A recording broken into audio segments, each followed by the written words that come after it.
Un borgo poetico intriso di storia e di sentimento. Osini è un paese che, grazie ad un intreccio di tessuto culturale e personalità artistiche, tenne a battesimo la rassegna Rocce Rosse Blues 31 anni fa.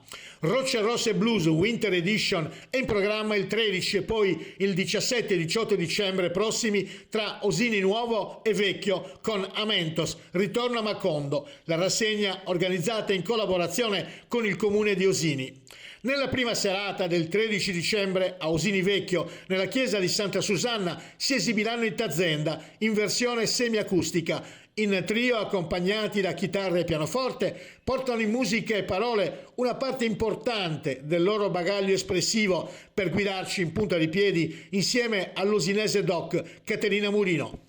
Osini è la musica un patrimonio che, come ha sottolineato il patrono del festival, Tito Loi, ci appartiene, certo per cultura, sangue, DNA, come appartiene a tutti noi che ci siamo cresciuti dentro. Questo festival e questo paese hanno attraversato la nostra giovinezza, educato e infiammato il nostro amore per la musica, ci conforta come in 100 anni di solitudine il mondo di Macondo è un luogo isolato e lontanissimo ma profondamente reale e presente che tutto accoglie e tutto vede. Le generazioni si susseguono con naturalezza. Il 17 dicembre ricorre la data in cui abbiamo perso il nostro socio fondatore Piero Boi e non c'è modo migliore per ricordarlo che la musica. E come nel libro di Marquez, però possiamo per Osini contare 70 anni di solitudine per il paese che chiedeva di essere ricostruito ed è ancora invece una istantanea della sua storia.